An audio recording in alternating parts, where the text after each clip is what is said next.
Os certificados, gente, vão ser entregues ao final do evento, às 4 da tarde. Tá bom? Para todo mundo que estiver presente aí. Eu acho que a plenária já está recomposta. Eu gostaria de informar vocês que a gente vai fazer uma inversão na ordem das falas. O Antônio Lago vai falar primeiro, o professor Antônio Lago, porque ele está indo para... Hoje ainda em São Paulo, ele vai dar uma aula na USP, né? Exatamente às 14 horas. Ele trabalha lá, ele fez a formação dele em acupuntura na USP e ele, infelizmente, foi convocado, né? Eu estou aqui na mão de uma convocação dele para ele estar presente lá e por causa disso ele vai ter que falar e sair para ir para o aeroporto. Tá bom? Então eu convido para compor a nossa mesa o Paulo Loleto. Está aí, Dr. Paulo César Barbosa Loleto, presidente do Instituto Mineiro de Acupuntura e Massagem. O professor Antônio Lago Filho, diretor científico do Instituto Brasil-China de Acupuntura.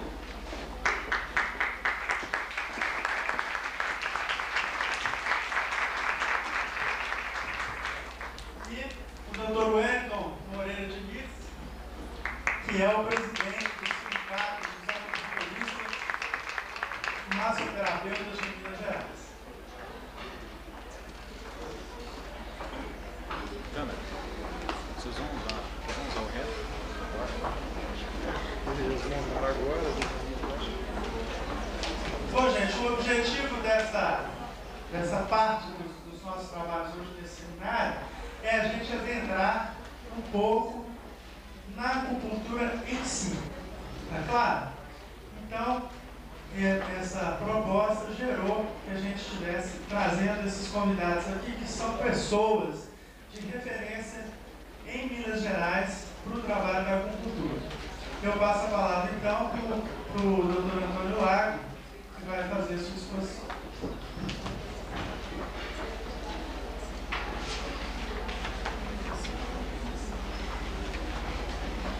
Bom dia a todos, meu nome é Antônio Lago Filho, eu não sou doutor e até a questão do doutor é interessante. Sou estudante do curso de medicina, atualmente estou afastado do curso, por questões outras, e a questão, eu gosto muito de abrir parênteses nas minhas palestras, e a questão da fala do doutor remete à ideia de ter feito doutorado. E é muito interessante os médicos, eu fui médico, provavelmente daqui a alguns anos, a exigência, às vezes, de alguns profissionais que se chama de doutor. Parece furtar, roubar o termo que merece todo respeito àqueles que fizeram mestrado, posteriormente fizeram doutorado. Então, eu sou professor, fiz o curso de medicina tradicional chinesa pela USP, no ano de 1996, e era ainda um curso que era ministrado pela Universidade de São Paulo, apesar de que logo depois da minha turma, foi a penúltima turma, a USP suspendeu esse curso, levando em consideração que o Conselho Federal de Medicina havia instituído que a especialidade médica passava a ser, a acupuntura passava a ser especialidade médica. E aí uma colocação. Eu queria parabenizar também o Paulo Loleto, que está aqui do meu lado, um pioneiro, que nós falamos em medicina tradicional chinesa em Minas Gerais, por que não dizer no Brasil, reconhecido e respeitado por todos. O Hélio, presidente do sindicato, que eu tenho o máximo respeito, apesar de que é a primeira vez que eu falo pessoalmente com o Hélio, já nos falamos várias vezes por telefone, mas sei que é uma pessoa de grande índole, um bom cidadão, uma boa pessoa e um bom profissional. E agradecer também ao Conselho Regional de Psicologia pela oportunidade que nos dá para que nós possamos expor um pouco a ideia sobre a acupuntura.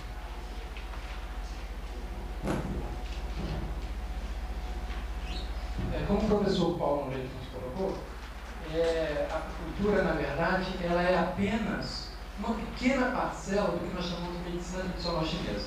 É algo muito pequeno no contexto total. E ele mais tarde vai ter esse ponto que é a medicina tradicional chinesa.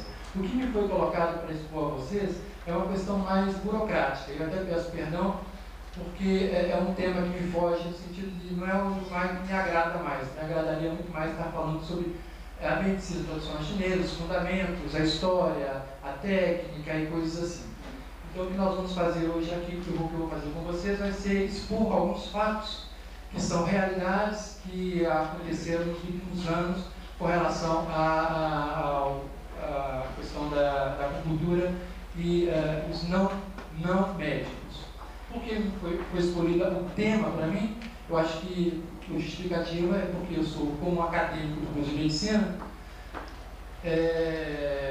pareceu mais pertinente para o Conselho alguém que pudesse falar do Conselho Federal de Medicina sobre essas questões. Eu vou de encontro, absolutamente de encontro, à ideia monopolizadora do Conselho Federal de Medicina, querendo que exatamente somente os médicos no Brasil inteiro possam fazer uso de algum tipo de técnica ligada à medicina tradicional chinesa.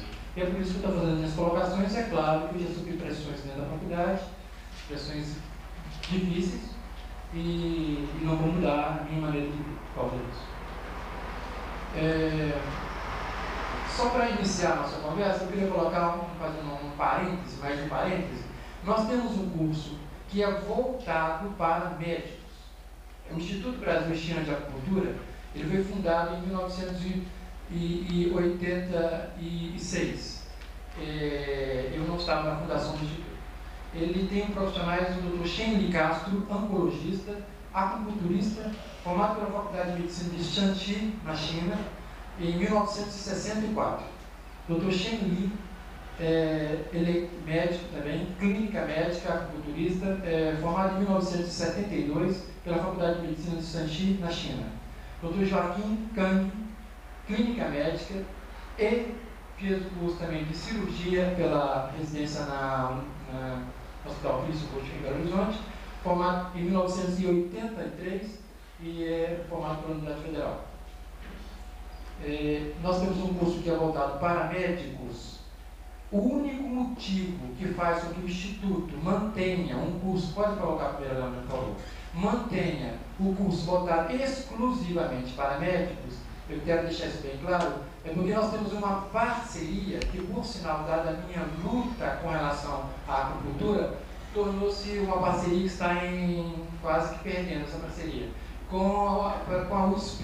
Né? Eu não trabalho na USP, houve uma colocação também, eu dou um curso na USP de teste bidigital ou link test. É um teste criado por um cidadão chamado Omura, que provavelmente o professor Noleto conhece o teste, provavelmente pode falar um comentário com isso depois mais tarde. Esse curso,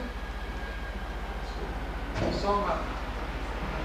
Porque eu acho interessante fazer esse comentário, porque como eu sou diretor científico de uma instituição que dá um curso para médicos, e eu estou contrário à ideia de que somente médicos possam usar medicina tradicional chinesa, fica bem incoerente. Então a justificativa é porque nós temos essa parceria com a Universidade de São Paulo. Porque se eu perder a parceria, nós perdemos a... Agora, eu tinha conversando até com o professor Paulo Leite sobre esse assunto, ele fez um comentário interessante. O curso tem paramédico, ele tem uma escola que é uma escola fantástica, o IMAN, que tem um curso, o primeiro curso de medicina oriental, curso superior de medicina oriental, com duração de 5 anos, que forma não só médicos, como também psicólogos e quem tem no segundo grau, faz o seu curso de ingresso, né, normal, e depois faz o curso. O curso tem o objetivo de capacitar médicos para elaborar diagnósticos, planos terapêuticos, padrões de avaliação, dentro dos princípios preconizados pelas diversas e reconhecidas escolas de medicina tradicional chinesa. Né? É um curso que tem uma duração de 2.200 horas e um curso teórico de 860 horas e 1.340 horas de curso considerado prático, que é feito pelo posto de saúde da Alvorada, na cidade de Sabará. Por sinal, esse posto que o como nós estamos com algumas questões ligadas à USP, nós então, a ambulatória não está funcionando no momento. Bom, vamos lá o que nós vemos, né, ao que nós propomos. Durante muito tempo, a acupuntura ela é considerada pelos médicos como uma... Seria, não vou usar a palavra, mas seria como uma crendice, para não dizer uma palavra pior. Dentro das faculdades de medicina, nós não conhecemos nada que venha a tratar do tema acupuntura ou medicina tradicional chinesa. Nada. Do primeiro ao sexto ano. E durante esse tempo todo, durante os últimos, digamos, 20 anos, houve um completo desinteresse com relação à medicina tradicional chinesa e era proibido o médico exercer a acupuntura. Caso ele viesse a exercer esse tipo de atividade, ele era imediatamente considerado, ele teria punições, porque não era uma especialidade e não tinha um respeito à área da medicina tradicional chinesa ou à acupuntura. Eu vou colocar para vocês um parecer do Conselho Federal de Medicina. Esse é um documento original do Conselho Federal de Medicina. Em 1985, o Conselho Federal de Fisiologia foi o primeiro... fisioterapia. Estou lembrando da fisiologia da faculdade. Foi a primeira profissão a estabelecer como sendo uma especialidade dentro da área da profissão de fisioterapia. E a partir daí, outros conselhos vieram a agrupar-se. Mas antes disso, os pareceres que vinham de 85 para cá recomendam a sustentação do projeto piloto de implantação da acupuntura nos laboratórios do NPS. Na época do NPS, né? Até que se disponha da legislação regulamentadora da formação dos profissionais, dos métodos de controle da aplicação da acupuntura. Em 1990, parecer Conselho Federal de Medicina 4590. 89, aprovado em 1989, propõe regulamentação da profissão de acupuntura como de nível universitário. Em parecer do Conselho Federal de Medicina número 4590, aprovado em 1980, não compete aos conselhos de medicina opinar sobre a viabilidade ou não do concurso público. Esclarece que a acupuntura não é reconhecida como especialidade médica. Por que foi colocado isso aí? Em 1990, objetivo: punir todo e qualquer médico que exercesse a acupuntura. Foi punido? Foi. Eu tenho um professor, alguns professores nossos, Luiz Paulo Fábio. Paulo Fábio foi punido por causa disso. Ele fez acupuntura na USP também. Na verdade, vários profissionais, né, foram punidos. A outra falou. Bom, o conselho foi mudando de ideia. Os motivos que levaram o conselho a mudar de ideia foram muito bem explicados pela doutora Anel, que nos expôs aqui. Hoje é claro isso. Ele notou que a acupuntura e a medicina tradicional chinesa traziam benefícios extraordinários para os pacientes. Os pacientes tornavam-se mais capazes da resolução dos seus problemas de saúde. Isso iria trazer, é claro, problemas com relação ao mercado de trabalho. Então, diante dessa realidade, e impulsionado por profissionais de São Paulo, que já faziam um trabalho de acupuntura e exigiam que o conselho tomasse algum tipo de medida, resolveu abaixar uma outra resolução, que foi a 2895, aprovada em 11 de 8 de 95. Posiciona contrariamente ao projeto de lei,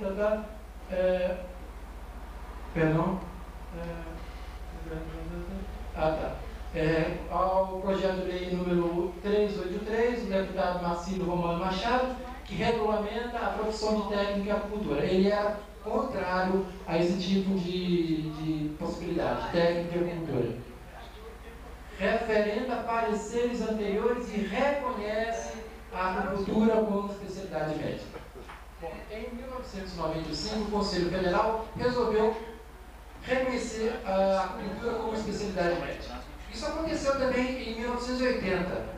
Nós temos a presença aqui do Coronel Marcos, que é um homeopata e que é psicólogo também, faz parte do Conselho Regional de vocês, e que sofreu pressões violentas porque ele era homeopata e foi preso por causa disso. Apesar da palavra não é presa também, mas ele foi conduzido, recebeu o processo, ganhou há 3 semanas, resolveu a questão dele como homeopata, mas ocorre que em 80, pode passar outra, nós vamos contar uma história apenas de um cidadão, que eu sei que os temas são meio ligados à questão jurídica, não me foge até que eu não sou advogado, mas vamos tentar expor aqui. Eu recebi esse material, é de um advogado, ele é o advogado do Aníbal Longoni.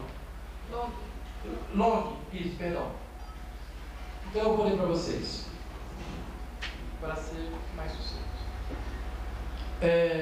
Ação pedido informa o seguinte: em 1983, quando já era praticante da medicina tradicional chinesa há 25 anos, Aníbal Long foi preso em flagrante por 2 investigadores de polícia, um homem e uma mulher, que marcaram consulta em seu consultório, passando-se por pacientes. A esses pacientes, a Aníbal aplicava acupuntura e lhes ministrava uma fórmula homeopática. É um senhor de quase 60 anos de idade. Eles faziam isso no final do século XIX, falando homeopático. É uma estratégia do século XIX. É uma técnica, né? Vamos lá. Foi instaurado inquérito policial para apuração de prática do crime de exercício ilegal da medicina, sendo tal inquérito, afinal, remetido ao Ministério Público para a denúncia, que é a peça processual que daria início à ação penal. O representante do Ministério Público optou, como lhe é permitido, por pedir o arquivamento do efeito, assim argumentando. Juntou-se parecer conclusivo do Conselho Federal de Medicina sobre o assunto em questão. Pelo referido parecer, da lavra do conselheiro Nilo Vieira, aprovado em sessão plenária, a acupuntura é reconhecida como método terapêutico por aquele conselho e pode ser executada por médicos e técnicos, carecendo de regulamentação legal a formação de recursos humanos para a atuação na área. Verificou-se desarte que o exercício da acupuntura não é privativo de médico, razão pela qual a conduta do indiciado não se ajusta ao tipo penal previsto no artigo 282 do Código Penal, sendo, portanto, atípica. Por isto, requeiro o arquivamento do processo. Arquivado tal primeiro inquérito policial, tempos depois, veio novamente Aníbal a ser intimado por delegado de polícia para prestar esclarecimentos em novo inquérito policial a ser instaurado no mesmo distrito policial onde o primeiro inquérito tivera curso.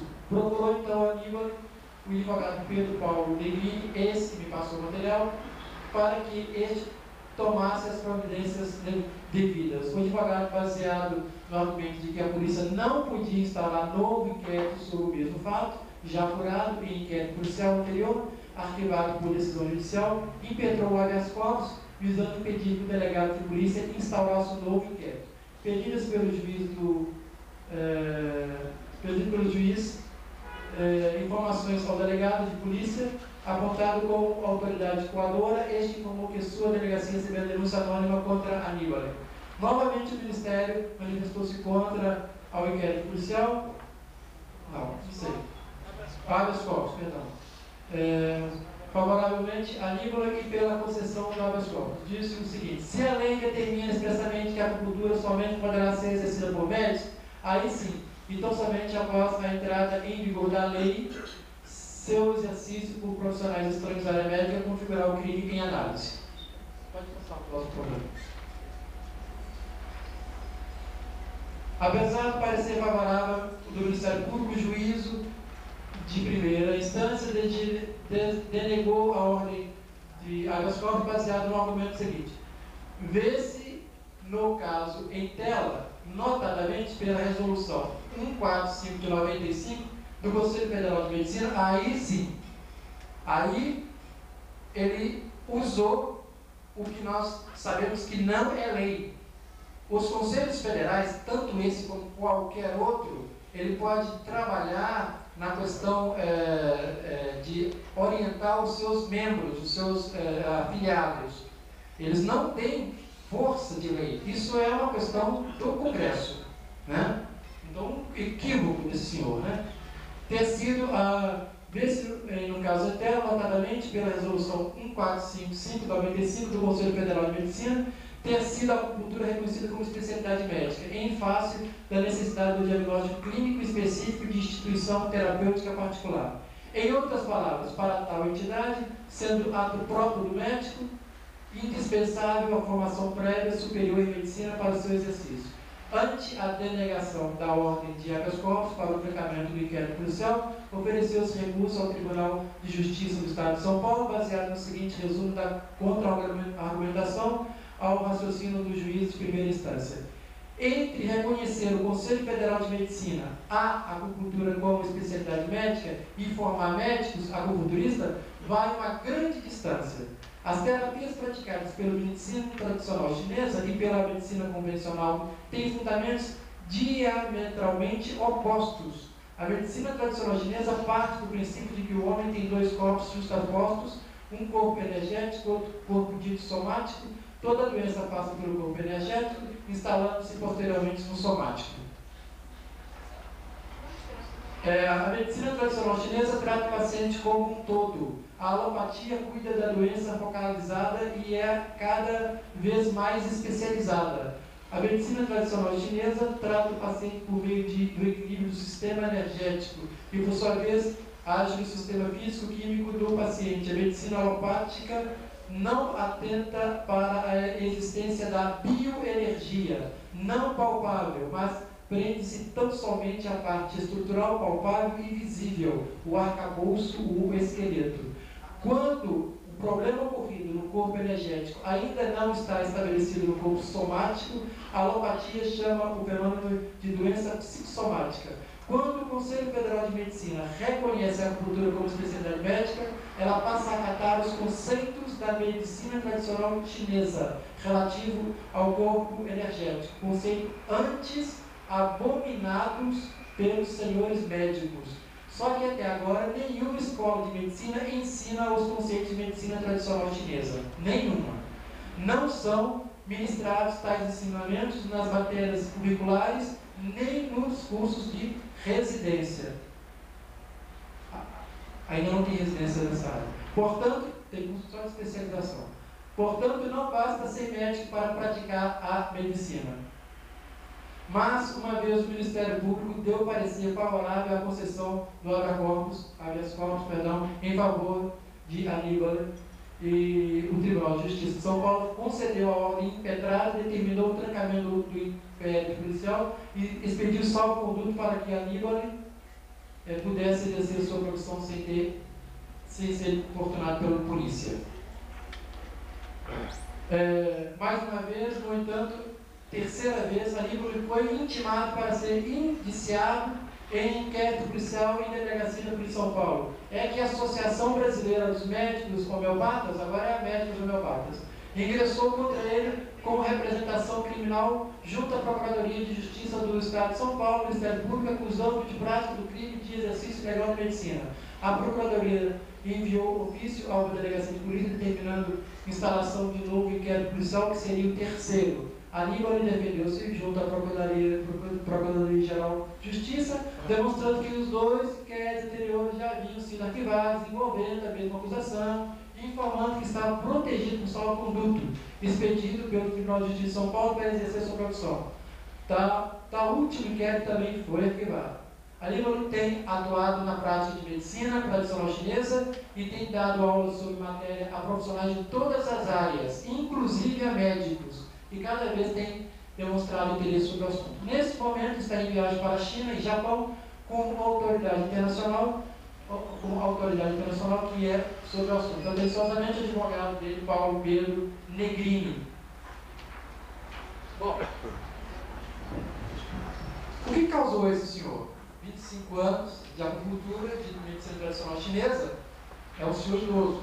Ele deve estar por volta de quase 70 anos de idade. Mais nossa, tem muita coisa que acontece. Bom, eu vou tentar ser o mais breve possível então. Causou, é claro, uma desarmonia familiar, problemas que vocês psicólogos podem imaginar o que foi. Eu queria colocar aqui, seguindo, tentando ser o mais breve possível agora, colocar a próxima, por gentileza.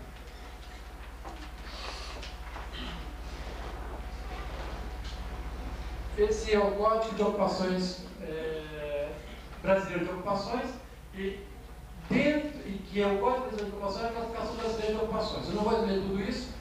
É um código que caracteriza a acupuntura como o acupunturista ele está registrado no Ministério do Trabalho como uma ocupação oficial do governo brasileiro, do Ministério do Trabalho, né? Uma profissão. Por gentileza, no próximo, por favor. Eu vou ler muito bem, eu vou tentar ser mais rápido.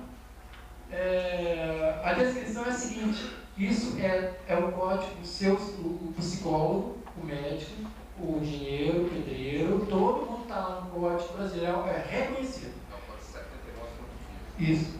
É o 79.15, caso queira anotar, do CBO do Ministério do Trabalho.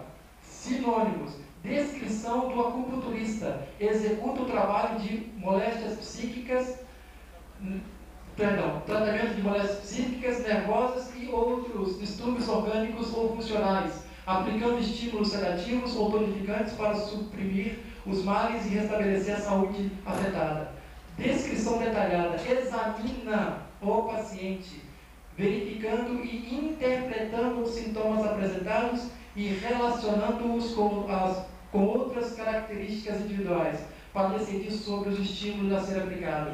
Procede os toques necessários, palpando áreas específicas, para diagnosticar a disfunção orgânica e localizar as regiões a serem estimuladas. Introduz agulhas magnéticas em determinadas regiões do corpo para promover a recuperação funcional dos órgãos ou sistemas afetados. Pode provocar estímulos necessários, utilizando aparelhos elétricos que produzem calor, moxa ou outros meios prescritos pela técnica de acupuntura. Está bem claro a palavra ali? Examina o paciente, né? Isso aí faz parte do CBO, que é característica de que é uma profissão que está no Ministério do Trabalho, que é uma profissão, né, reconhecida como tal. Pode passar a próxima, por favor? Eu vou pular. Pode pular? Pode pular? Vou parecer que eu falei. Não, esse não vai ser. Ele da minha forma. O Conselho Federal de Fonoaudiologia, o presidente do Conselho, enviou esse documento. É esse documento mesmo, no qual ele está, mais uma vez, informando que estão também em embate com o Conselho Federal de Medicina, que está com um processo contra o Conselho de Fonoaudiologia, exigindo que todos os fonoaudiólogos que façam acupuntura sejam considerados como exercício legal da medicina. Por sinal, eu queria informar que na semana passada o Conselho Federal perdeu também isso aí no Superior Tribunal do Trabalho. Pode passar? De Justiça. Vamos estar o professor Paulo aqui para essas partes técnicas. Esse é o Conselho Regional de Enfermagem, que também está envolvido com o mesmo problema e enfrentou a mesma questão. Pode passar a próxima, por favor. É uma carta dele, do Conselho, e colocou esse aviso no jornal há uma semana e meia atrás, orientando os enfermeiros que eles já podem fazer, porque também o Conselho, o Superior Tribunal, também cassou a liminar, no caso, né? Liminar, né, Paulo? Do Conselho Federal. Pode pular? Isso é só uma média do Superior Tribunal de Justiça, e aí eu não vou ler tudo, mas Esse é o tema, e esse aí é o conselho, todos os jornais, um informe oficial do conselho para orientar e informar, olha, primeiro, você pode fazer acupuntura, você não vai ser preso não. Tá? Essa parte, eu vou fazer só uma rápida alusão a essa parte, na verdade ela é muito importante, para vocês compreenderem a diferença entre medicina ocidental e medicina tradicional chinesa. Porque o pessoal vai falar assim, mas o que é a medicina tradicional chinesa e como é a medicina oriental? Então eu vou fazer um comentário. Eu trouxe para vocês um tema, que é o tema de depressão, então que é algo que vocês trabalham. Então eu vou dizer a vocês, como eu trato, né? Visão e tratamento da medicina tradicional chinesa. A enfermidade mental mais comum é a depressão. A Organização Mundial, esse é ocidental. A Organização Mundial de Saúde estima que ela atinja 15, vamos direto, os quadros de depressão dividem-se em leves, moderados e severos. A doença tem um forte componente hereditário, mas também está isso é ocidental. O olhar da minha escola, a escola que eu faço, esse é o olhar da medicina ocidental, né? Mas ninguém está livre de ser atingido. Pode ser detonada por um acontecimento objetivo, como a perda de uma pessoa querida, dificuldades profissionais ou por razões subjetivas subterrâneas. Da mesma forma que ocorre com outras afecções mentais, a depressão provoca um desarranjo na química cerebral ao diminuir os níveis de serotonina e noradrenalina, neurotransmissores responsáveis pela modulação do humor e do prazer. Tratamento usado atualmente. Os remédios antidepressivos promovem o equilíbrio dessas substâncias em geral. Demoram um mês para começar a fazer efeito, todo mundo sabe disso. O tratamento eficaz combina medicamentos e terapia. Quanto ao tempo de duração, depende de cada paciente. Dificilmente, no entanto, alguém consegue sair de um estado de depressão em menos de meio ano. Olha que lado. Uma das medicações mais usadas, o paciente chega no consultório, expõe a sua demanda, coloca para o médico a sua queixa e ele vai prescrever provavelmente um desses aqui. Cloridade sertralina, eu vou até ler rápido aqui, porque tem uma opção, isso aqui foi tirado do próprio laboratório. Advertências e precauções, né? Em caso de reações graves, algumas vezes fatais, todo mundo sabe disso, é do Pfizer. Cloridade sertralina que é usada, não vou ler tudo isso aqui porque o tempo é escasso, vamos lá. É assim que faz o tratamento da depressão. Psicoterapia de apoio e medicação. Vamos lá, qual é o olhar da medicina tradicional chinesa? Vamos explicar então isso aí. Doenças mentais depressivas. As doenças mentais depressivas e maníacas são causadas pelo desequilíbrio entre o yin e yang, provocado pela excitação emocional, angústia ou raiva. As doenças mentais depressivas e maníacas são síndromes do Qi. Eu vou colocar sempre porque é aparente mais fácil, excesso, e a principal etiologia é o retardamento do Qi e a estagnação da mucosidade e do fogo. Etiologia, doenças depressivas são causadas frequentemente pela fadiga mental excessiva e pela depressão mental, fazendo com que o Qi do fígado fique deprimido e o baço, pâncreas, falhe na sua ação de transporte. Assim, os líquidos orgânicos se acumulam, convertendo em mucosidade, que sobe, causando doenças mentais depressivas. Doenças maníacas são causadas pelo calor excessivo do fígado ou estômago, no qual sobe para a mucosidade, causando os transtornos mentais, manifesta também em pacientes com desejos reprimidos. Diferenciação. Nesse tipo de paciente é calado ou particular. Alguém entendeu alguma coisa? Traz um médico aqui, formado na medicina, na faculdade que eu faço. Ele é psiquiatra formado. Ele não fez medicina só, ele fez medicina e é professor. Alguns professores meus me procuram e eles falam assim, não entendi nada. Eu não entendi nada, é outra visão, é outra história. Como é que é o tratamento? É sertralina? Não. A cultura sistêmica, doenças depressivas, métodos, seleciona os pontos dorsais e os pontos fontes. Isso aqui é uma coisa pessoal. Existem outros profissionais que usam, não vou usar sertralina, vou usar fluoxetina, né? Agora, no geral, seleciona os pontos dorsais e os pontos de fonte da união com pontos secundários, fazendo cetonificação e dispersão de cada vez. Prescrição, não vou ler isso aqui não, B15, B18, bexiga, isso aqui, cada B. B20, C7, E40, que é estômago, cada letrinha dessa aqui é um meridiano, tá? Que passa a energia vital. Explicação fisiopatológica. Essa doença é causada pela estagnação da mucosidade do coração e no vaso pâncreas. Por isso seleciono os pontos B15, B20, B18. Isso é a agulha que eu vou colocar nos pontos. Para eliminar a estagnação da circulação do fígado e fazer recuperar a função do transporte do vaso, pâncreas. O ponto C7 e o E40 serve para eliminar a mucosidade e acalmar o coração e a mente. Depois eu vou falar, se eu continuar lendo aqui, ninguém vai entender. Então eu vou pular. Né? Eletroacupuntura, eu vou usar uns pontos aqui, em alguns casos, pode pular. Isso aí é medicina tradicional chinesa, é isso que o Conselho Federal de Medicina diz que é invasão da área deles. Isso não é a área deles. Isso não é. É ridículo essa ideia, né? A acupuntura auricular, que é um outro tipo de acupuntura que eu aprendi com o Rafael Logier, que do Logier na França. Ele também teve no Brasil uma vez aqui. Depois aí, pontos, subglótis, coração, rim, isso aqui são áreas que nós vamos colocar. Na auricular são os pontos que a gente deixa, ou coloca, mas na orelha, auricular, né? Remete a ideia de orelha, é claro. Durante o tratamento, encaminha o paciente para acompanhamento psicoterápico por psicólogo. Por quê? Vamos rapidinho, só mais uma aula, só para concluir. Vou concluir. Por que eu mando psicólogo pode pular? Pode tirar, por gentileza. Por que eu não mando para psiquiatra? Porque o psiquiatra, ele só tem uma fórmula. Ele me taca remédio no paciente. Né? Eu acho que o remédio é muito interessante em alguns momentos. Mas o psicólogo, o psiquiatra, pode pular. O psiquiatra, em todas as suas interferências junto ao tratamento, ele vai usar remédio, porque não tem outro caminho. Ele não vai usar outra coisa. Pode pular. Ele vai usar psicoterapia, né? E eu acho que a psicoterapia é melhor feita por psicólogo.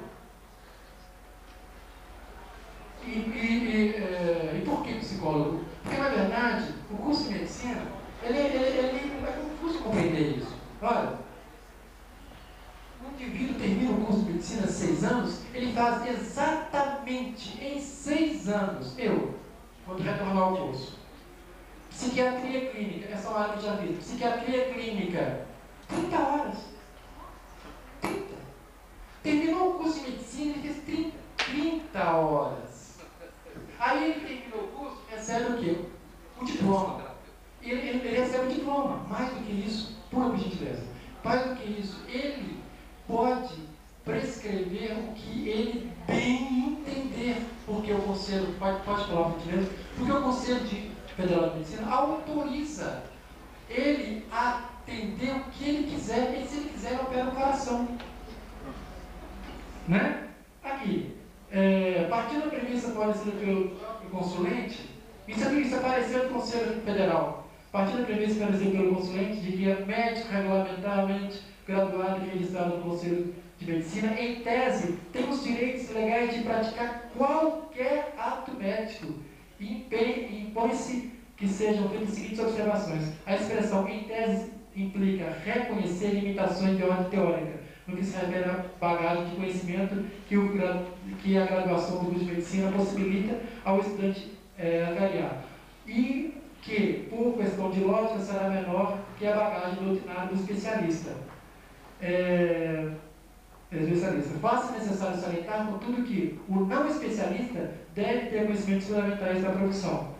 A expressão qualquer ato médico engloba indubitavelmente os atos do especialista. Ao médico, uma vez graduado e registrado no conselho, está apto à prática médica sem restrições de ordem legal. Terminou, eu vou concluir só dizendo uma coisa. O tempo foi escasso, a história é enorme e longa, mas eu caminho para o psicólogo porque ele já tem 5 anos numa área de comportamento humano. Eu tenho consciência de que o que está acontecendo aí fora é um profissional que está saindo, e essa é uma questão de discussão dentro das escolas de medicina. Mas posteriormente vai ser melhor visto. Mas o que eu quero esclarecer é que a acupuntura ou a medicina tradicional chinesa, basicamente a medicina tradicional chinesa, caso vocês interessem um dia usá-la para também fazer parte de um meio de tratamento dos seus pacientes deve e na minha opinião, deveria ser liberada para que as pessoas pudessem ser úteis à sociedade, independente dos desejos monopolistas, né? Monopolistas de algum ou qualquer outro tipo de classe profissional. Eu agradeço a atenção e peço desculpas por ter saído mais cedo, mas é porque eu tenho que estar em São Paulo para fazer ministrar esse curso. Um grande abraço a todos.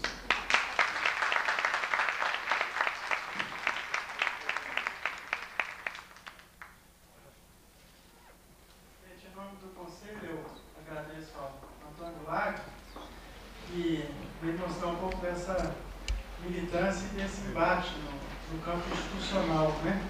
No campo das leis para nós, que eu acho que é uma outra coisa, caso o Conselho venha a aprovar a agricultura, que nós vamos ter que fazer e vamos ter que trabalhar em cima.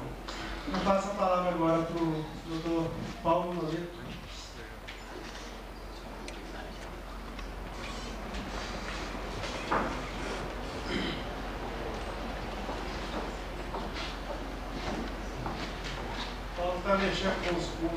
Eu sou presidente de uma instituição, que é o INCISA, Instituto Superior de Ciências da Saúde, a mais nova faculdade de Minas Gerais, de Belo Horizonte. Receberemos, inclusive, agora, dia 13, a visita da Comissão do SESU, da Secretaria de Ensino Superior, e abriremos alguns cursos superiores que serão lançados em agosto. E estou consciente que a LDB, Lei de Diretrizes e Bases da Educação Brasileira, deixa bem claro. A instituição de ensino superior, ela dá curso de graduação, ela dá curso de extensão e pode dar curso de pós-graduação. E os cursos de pós-graduação são lato sensu e estrito sensu. O lato sensu acima de 360 horas e o estrito sensu mestrado e doutorado. Portanto, essas entidades que dizem que dão curso de especialização não estão dando curso de especialização, estão dando cursos livres que existe um acordo com o Conselho Federal de Medicina, como existe o acordo entre o IBAN e o Conselho Federal de Fisioterapia, de Enfermagem, de Farmácia, de Fonoaudiologia, de Biomedicina e os demais conselhos que reconheceram a acupuntura como especialidade, de reconhecer o certificado do IBAN. Mas esses cursos são cursos livres, que os seus respectivos conselhos aceitam como uma pseudo-especialização, mas não tem título de especialização lato sensu, não é registrado no MEC. Gostaria também de deixar claro que a CBO é uma realidade, que o Ministério do Trabalho reconhece a acupuntura como uma profissão separada, isso há dezenas de anos. O Brasil é signatário da OIT, Organização Internacional do Trabalho, e o Ministério do Trabalho segue as normativas internacionais.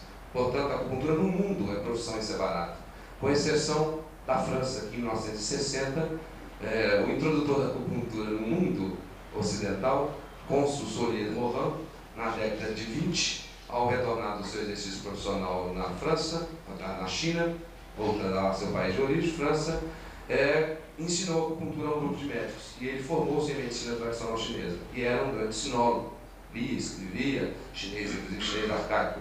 E ele foi proibido de praticar a acupuntura na França pelos seus alunos, que conseguiram, na década de 60 e 1960, instituir um decreto-lei que a acupuntura só poderia ser praticada por médico. Foi o único país do mundo. Em todos os outros países, inclusive o país que hoje é referência mundial de medicina científica, que é os Estados Unidos da América, a acupuntura é curso superior. Existem os OMDs, doutores em medicina oriental, existe o curso superior de acupuntura. São mais de 50 faculdades em 36 estados americanos, lá as leis são estaduais. E aqui o Ministério da Educação e Cultura, juntamente com as secretarias estaduais de educação, reconhece e, aliás, autoriza e reconhece os cursos técnicos em acupuntura, além dos projetos de leis para criar o curso superior. A Universidade Estácio de Sá, no Rio de Janeiro, utilizando a sua autonomia universitária, criou o curso superior de acupuntura e foi veementemente agredida, foi veementemente impedida, inclusive de forma sofrendo uma pressão do poder médico, do Conselho Federal de Medicina, até de dar continuidade à formação dos seus profissionais de acupuntura. Hoje, parece que o Ministério da Educação está reconhecendo o curso superior de acupuntura da Estácio Sá. Portanto, eu não quero me deter nessas questões políticas. Me prometia a mim mesmo a não falar sobre isso, porque isso, mas foi difícil. Me desculpe, e a minha finalidade aqui é falar sobre acupuntura e psicologia.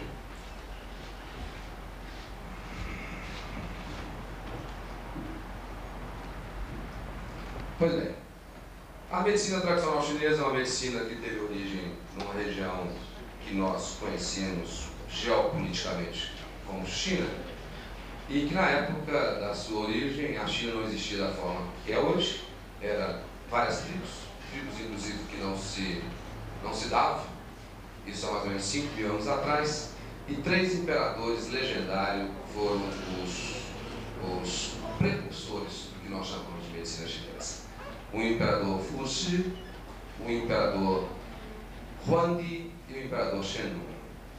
Esses foram precursores não só da medicina chinesa, mas de um processo que nós chamamos de filosofia, que hoje é também uma religião, que é o Tao, que é o taoísmo.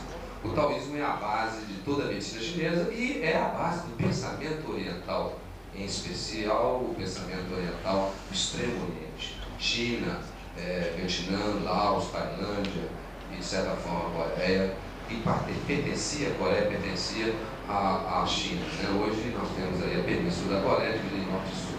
Mas foi fundamentada umas teorias, essas teorias que nós chamamos de teorias de base da medicina chinesa. A acupuntura, de longe, é um recurso terapêutico mais importante da medicina chinesa, muito pelo contrário. Talvez pela sua própria configuração de espetar agulhas, todo mundo, inclusive na China, tem esse medo de ser espetado, né? Acho que nós aqui queremos inibir os nossos filhos e falamos: olha, se você continuar desse jeito, eu vou te levar para tomar injeção. Então, acho que isso fica bem guardado na cabecinha da criança, tanto aqui quanto na China ou qualquer lugar do mundo, que levar agulhada não é nada agradável. Portanto, a medicina tradicional chinesa divide-se em recursos terapêuticos, que é o Zhongyao. A medicina chinesa chama-se Zhongyi, quer dizer medicina da China. Zhongguo quer dizer China. Zhong é centro, Guo é império, império do centro, que os chineses, pelo seu adiantamento cultural na época, né, ele se sentia o centro do universo, por isso se autodenominava o império do centro. E a medicina tradicional chinesa, com seus recursos, farmacologia chinesa, eu digo farmacologia porque fitoterapia é terapia com planta, e a farmacologia chinesa não utiliza só plantas, utiliza recursos, substâncias animais, minerais e vegetais, constituindo o que nós chamamos de farmacologia chinesa, que é 70% da prática médica chinesa, porque tem capacidade de trabalhar com medicina interna, o que a acupuntura não tem. A acupuntura é terapêutica coadjuvante para doenças internas. Ela se presta a doenças psicoemocionais, ela se presta a doenças musculoesqueléticas, a algumas doenças ginecológicas, a algumas doenças alérgicas e neurológicas. A medicina interna se trata com farmacologia chinesa, que é muito complexa. Muito distante estamos, alguns ocidentais, especialmente o médico, pelo seu condicionamento cartesiano, em absorver esse pensamento, e é o que eu vou definir como Qian Zhen Lun Zi, e vou traduzir isso em chinês. As teorias de base, então, fundamentam a farmacologia, as massagens chinesas, a cinesiologia chinesa, o aspecto anímico ligado à meditação, a prática do Qigong e a prática da acupuntura, a trofologia, a nutrição e outros recursos terapêuticos da medicina tradicional chinesa, que tem mais de 5.000 anos de sua formação. São as seguintes teorias de base: conceitos de Yin e Yang, conceitos de 5 estados mutacionais, que é uma evolução dessa visão cosmogônica que é o Yin e o Yang. A teoria das 5 substâncias essenciais à vida, que sem essas substâncias não estaríamos vivos. O sangue por si só não é vida, porque se fosse, todo cadáver tem sangue, sabe? E por que não flui? Então só o sangue por si só não é vida. Irei falar um pouquinho mais sobre isso, apesar do meu medo do tempo. Zanfu, órgãos e vísceras. É uma visão fisiológica da medicina chinesa, diferente da medicina ocidental. Qinghuo, canais e colaterais, são os famosos meridianos da medicina chinesa, que é a acupuntura, o Tuiná, que é a mãe do shiatsu, o shiatsu é japonês, não é chinês, e, enfim, que trabalha. A etiopatogenia, que é, eu digo que a medicina chinesa possui cabeça, tronco e membros. Não necessita de nada da medicina ocidental para existir e para ser efetiva. Por quê? Porque ela possui o seu corpo de teoria de base, possui sua etiopatogenia, possui a sua fisiopatologia e possui a sua clínica, não dependendo da medicina ocidental para existir. Os 4 tempos de exame da medicina chinesa, que a gente chama de Zizan, que são os 4 tempos de exame, que nós vamos ver rapidamente, que constitui a propedêutica e semiologia da medicina chinesa. A diferenciação de síndromes e o princípio terapêutico, que constitui a fisiopatologia. Tudo isso se ensina nas faculdades de medicina chinesa. É importante lembrar que na China e no Oriente, em especial Coreia, Vietnã, Laos, Tailândia, a medicina tradicional oriental é ensinada academicamente. Todos os médicos que ele citou com o nome chinês não são médicos alopatas. São médicos, quando ele fala clínico geral, ele é clínico geral em medicina chinesa. A formação dele é em medicina chinesa, não em medicina ocidental. Na China, na Coreia, existem 2 faculdades. Faculdade de medicina ocidental e faculdade de medicina chinesa. Ambos reconhecidos nos países orientais pelos seus respectivos ministérios da educação e saúde. Hospitais na China, gente, existem 6.872 hospitais puramente de medicina chinesa. Eu fiz treinamento num hospital chamado Huguozi e fiz treinamento numa cidade chamada Tianjin. Nesses hospitais, o hospital de Tianjin tem 16 andares, tem 1.200 leitos. É muito maior do que o hospital das clínicas daqui de Belo Horizonte. O hospital Fanxin, da universidade que eu estudei, que é na Beijing University of Chinese Medicine, ela é um hospital de 1.800 leitos. Então, hoje o IMAN mantém um curso, que é o curso superior de medicina chinesa, em convênio com o governo da China e em convênio com a Beijing University of Chinese Medicine. E nós temos aqui catedráticos chineses conosco, eu inclusive iria trazê-lo, mas eu pensei melhor não fazer esse convite à doutora Gao Chun-Yuan e à doutora Xu Lin, ao doutor Xuan Yunyan, pela dificuldade do idioma e pelo tempo exíguo que eu tenho de 20 minutos.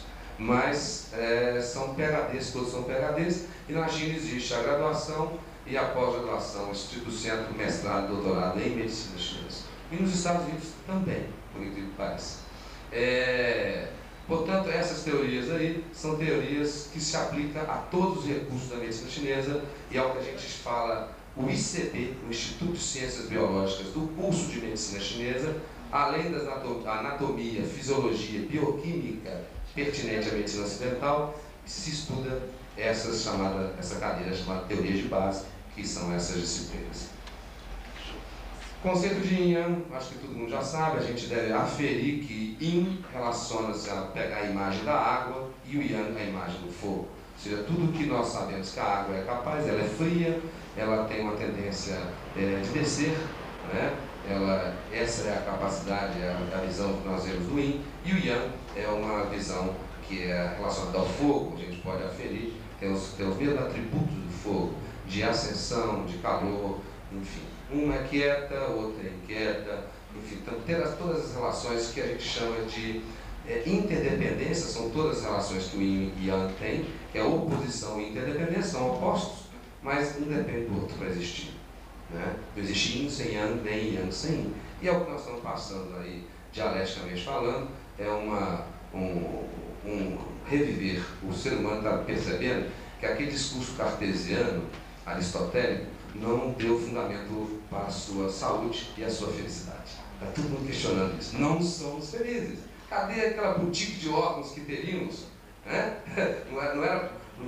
Teve um preceito de que no século XXI ninguém mais estaria doente? Nós iríamos comprar órgãos. Né? Me lembra muito aquele livro Admirável Mundo Novo, de Adolf Rullers. Me deixa muito interessante. Isso não é possível. O homem é ser integrante da natureza, ele vive de acordo com as leis do céu e a terra. Isso é uma posição taoísta e não adianta nós queremos ser possuidores de um saber acima de todas as outras espécies que estão no planeta. O planeta Terra é um planeta vivo, também tem seus meridianos de acupuntura. E quando nós desmatamos, quando nós mudamos os cursos dos rios, o planeta Terra reclama através de maremoto, de ciclones e etc. Tá? Pois é. Então, posição de interdependência não existe índice e amplo, apesar de serem opostos, mas são complementares. Relação de interconsumo e intersuporte, eu não vou falar, que meu tempo ali já está acabando. A relação da transformação, o excesso de um leva à transformação do outro. É como o dia e a noite. Quando o dia está no seu pleno, né, na sua plenitude, à noite ele se transforma em noite. Né? Esta é uma relação da vida. Tudo que tem um início tem um fim, todo verso tem um reverso. Quanto maior o verso, maior o reverso. E a aplicabilidade prática dessa teoria do Yin e Yang é feita em toda a medicina chinesa, em todos os seus recursos. Temos ervas de natureza morna, quente, fresca e fria, que são dialeticamente utilizadas para patologias frias, patologias quentes e assim por diante. A classificação fitoquímica contemporânea não existia na época de Shenun, o grande imperador que formou a primeira matéria médica, Shenun Ben Cao Jin, há 4.000 anos atrás, provando 365 substâncias. Mas nós temos aí os 5 estados mutacionais, que isso é importante, eu quero ser um pouco breve, porque água representando o que vai por fora, um ciclo chamado ciclo Shen, que é o ciclo de criação, e por dentro um ciclo de dominância, que ocorre concomitantemente, é fisiológico.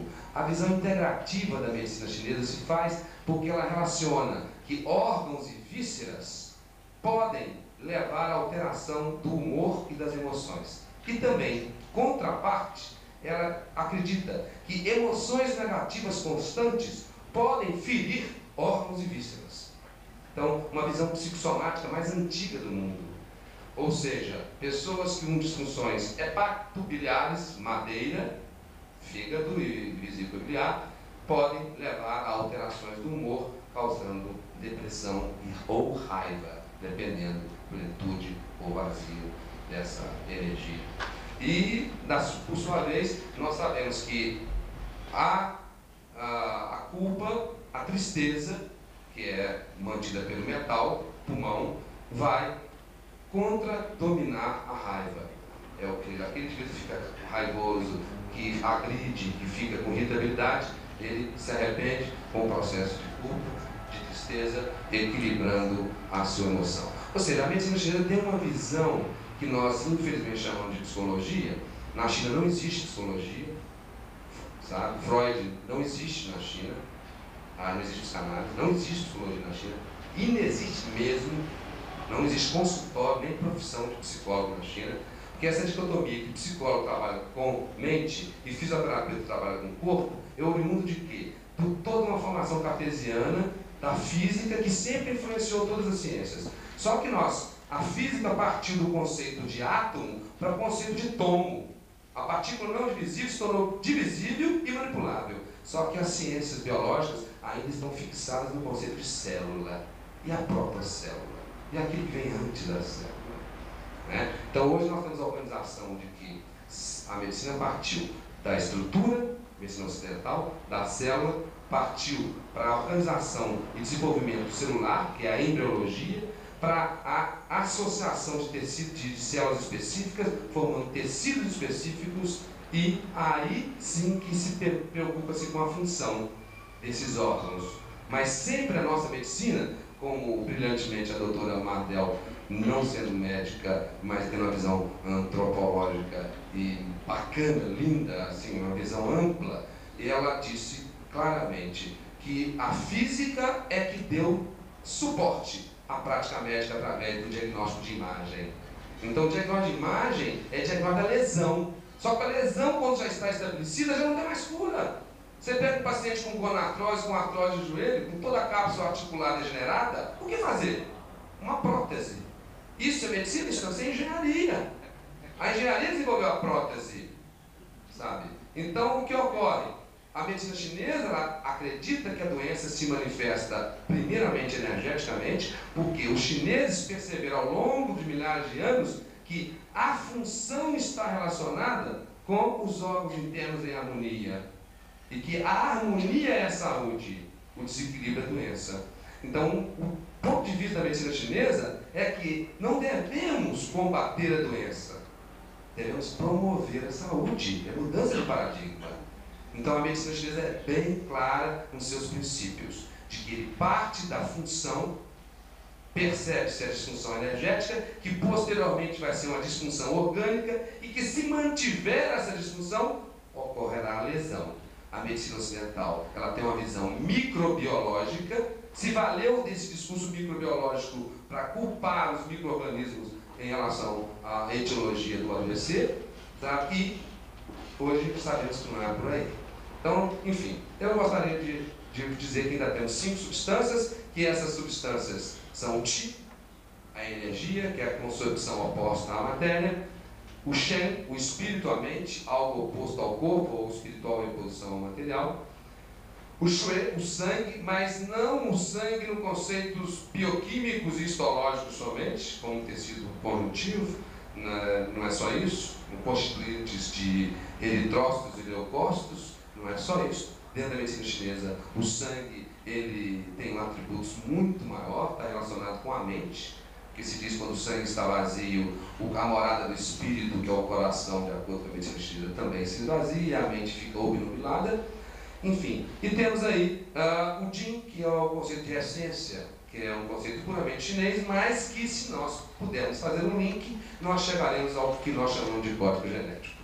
E os Jin-Ye, que são os líquidos corporais. Essas são as 5 substâncias que são produzidas e armazenadas nos órgãos internos, que são os sistemas de órgãos e vísceras, que mais se preocupa com a função, com a inter-relação dos órgãos, formando um todo orgânico que não deve ser dicotomizado, não deve ser fragmentado. Na medicina chinesa não existe especialidades, e sim recursos terapêuticos. Os 4 tempos de exames, Zhen, em chinês, que é a audição, olfação, a observação, o interrogatório e as palpações. Isso também eu não vou detalhar. Em tudo isso, gente, só quero chegar a uma pequena conclusão. Primeiro, que existe na medicina chinesa uma tipologia constitucional. Essa tipologia constitucional pode ser yin e yang. Existem pessoas yin e pessoas yang. Mas existem os 4 subtipos, como existem 8 subtipos, existem 64 subtipos, existem as miríades de coisas que compõem o universo, que é as variações de concentrações diferentes de yin e de yang. Mas os 4 subtipos básicos, né, eles são Taiyin, Shaoyin, Taiyang, Shaoyang, que são 4 variações do yin e do yang. E o equilibrado yin e yang seria o 5º utópico, porque não existe saúde estática, a saúde é dinâmica constantemente. Eles se diferenciam entre si em aspectos psíquicos e seus comportamentos. Aí sim, eu diria que, do ponto de vista ocidental, estaria aí a psicologia oriental, porque ele percebe que o indivíduo Shaoyang tem muita energia no fígado e ele é um pouco mais raivoso, intolerante, impaciente, e assim por diante. Ou seja, dá para se fazer uma leitura psíquica dos 4 tipos constitucionais. Aí entra o que eu penso, ao meu modo de ver, a psicologia. E eu gostaria agora, terminando a minha exposição, de uma coisa que, por favor, não se esqueçam. Diagnóstico médico oriental não é diagnóstico médico ocidental. Por uma questão bem simples, por 4 caracteres chineses, que eu não quis ser prolixo, porque ninguém ia entender mesmo, mas em relação ao Pianzhen Lungzi. O que quer dizer a palavra Pianzhen Lungzi? Pianzhen quer dizer diferenciação de síndrome. Lungzi quer dizer princípio terapêutico. O que é isso? Né? O diagnóstico médico oriental não é o mesmo que o diagnóstico médico ocidental. E eu explico por quê. Em Pianzhen Lungzi, nós temos um poeminha chinês que fala Yi Bing Dong Zi, Dong Bing Yi Zi, que quer dizer uma doença, diferentes tratamentos. Diferentes doenças, um tratamento. E o que significa isso? Um exemplo: 2 pacientes com o mesmo diagnóstico ocidental poderá receber tratamentos totalmente diferentes se a sua diferenciação de síndrome em medicina chinesa for diferente. Ou seja, o paciente que chega com o diagnóstico médico ocidental de asma. Asma não existe em medicina chinesa com essa taxonomia, com esse nome asma. existe sim deficiência do tiro dos rins. Existe sim inversão do tiro pulmão. Existe estagnação do tiro fígado. Olha, 3 síndromes diferentes por uma mesma sintomatologia. Por quê? Porque a medicina chinesa trata o doente, não trata a doença. Na alopatia, tratar asma é tratar somente o sintoma, porque a asma não tem cura pela medicina ocidental. Sabe? Ela só trata o quê? Ela só trata com salbutamol, com corticoterapia, com broncodilatadores, não é? Com aminofilina, talofilina. Os mesmos pacientes, 10 pacientes de asma, o mesmo tratamento. É o que está escrito aqui. Na medicina chinesa nós precisamos tratar o doente, diferenciar a síndrome. Por isso, aparentemente a mesma doença, pacientes com aparência mesma doença, o mesmo diagnóstico, pode ter tratamentos diferentes em medicina chinesa. Enquanto 2 pacientes com diferentes diagnósticos na medicina ocidental podem receber o mesmo tratamento se estiverem dentro da mesma síndrome da medicina chinesa. Por isso, aquela afirmação anterior, Yi Bing Dun Zi, Dun Bing Yi Zi, uma doença, diferentes tratamentos. Diferentes doenças, um tratamento. Portanto, alopatizar uma arte médica como a medicina chinesa, como a acupuntura, é matar a acupuntura. É fazer da acupuntura uma terapêutica sem resultado, porque você está tratando a doença e não o doente. E as indicações, porque nós chamamos de Zhenjiu, de acupuntura, que não é só acupuntura, falando em agulha, mas Zhenjiu em chinês quer dizer Zhen, objeto perfurante, Jiu quer dizer fogo, agulha e fogo, ou seja, acupuntura e moxa-bustão. Porque a gente fica muito falando em agulha, mas a moxa-bustão e sangria, ventosas e etc. também fazem parte da medicina chinesa. Nós temos aí a indicação da acupuntura na psicologia, com taxonomia médica ocidental. Eu não iria colocar a síndrome chinesa, vocês não iriam entender. Ansiedade, depressões leves e moderadas, distúrbios bipolares, síndrome de pânico, fobias, irritabilidade, compulsões, toxicomania, muito utilizado nas penitenciárias americanas. Hoje o IMAN está mantendo, inclusive ontem foi inaugurado um hospital pela Secretaria de Justiça, onde o IMAN é responsável pelo departamento de acupuntura da penitenciária Nelson Hungria. E também nós temos o departamento de acupuntura no hospital da FEMIG, Fundação Hospitalar do Estado de Minas Gerais, CGR. E os distúrbios obsessivo-compulsivos, a insônia, o estresse e distúrbios psicossomáticos, dentre outros. Nós estamos aqui, não podemos limitar a prática da acupuntura. Portanto, eu coloco uma reflexão para vocês. A acupuntura, uma especialidade ou uma profissão? E o mesmo eu remeto para todos os psicólogos. Psicanálise, uma especialidade ou uma profissão? Muito obrigado. Desculpe o exílio do tempo.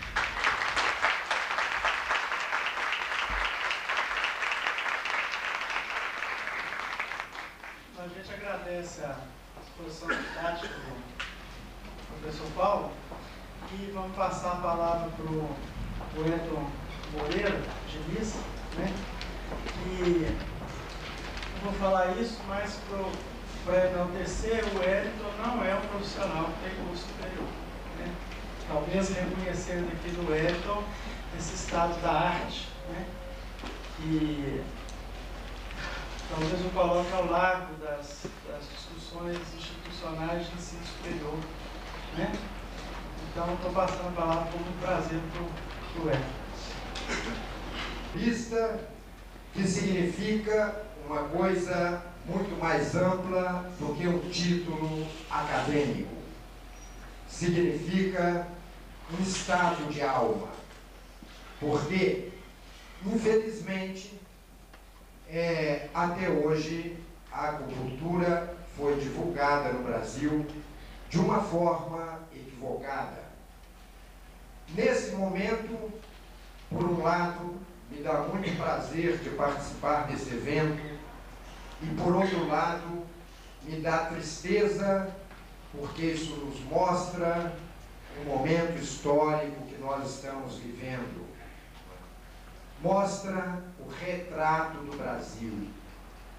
Com 500 anos de independência de Portugal, mas ainda com uma dependência interna muito grande. E é nesse momento em que nós começamos a ver a queda das capitanias hereditárias. Caiu a capitania hereditária da Bahia, caiu a capitania hereditária do Pará, está caindo a capitania hereditária do Maranhão. Nós assistimos aqui 2.800 médicos manipularem o Conselho Regional e o Conselho Federal de Medicina, querendo instituir a capitania da saúde. É triste, num país que se diz independente, com 500 anos de independência, nós estarmos aqui reunidos, clamando pela independência da existência do ser humano. Quando nós falamos da prática de acupuntura, nós nada mais fazemos do que admitir a existência do universo como um todo e admitir a existência de individualidades. Para falar dessas individualidades, eu vou me reportar a um conceito de medicina tradicional chinesa, que é o conceito básico do Qi. Traduzido, como não temos expressão na nossa língua que possam definir o Qi, toda a beleza do ideograma do Qi, todo o conceito que existe de Qi, nós traduzimos por energia. Vamos falar dessa energia, que é uma energia que, para que a gente compreenda, nós vamos ter que abrir os nossos corações, vamos ter que descer do pedestal do nosso orgulho, vamos ter que descer do pedestal da nossa vaidade, vamos ter que descer do pedestal do nosso egoísmo para compreendermos que no universo convivem coisas que são diferentes. Nós podemos estar numa mesma mesa, constituída de madeira, lindas flores, copo, que a água está faltando, funcionamento do conselho. Né?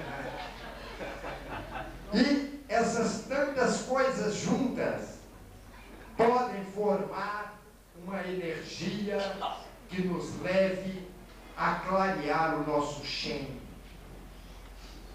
Para que a gente tente simplificar um pouquinho um conceito de ser humano, já que eu falei de água, vamos falar de água, água e gelo. Vamos tentar abstrair a água como sendo uma coisa sutil e o gelo um corpo denso. Vamos tentar imaginar a água como a nossa energia e o gelo como o corpo físico. Isso já nos traz um problema que nós temos que confrontar com a nossa superioridade, porque a nossa origem como seres humanos começa a ser questionada.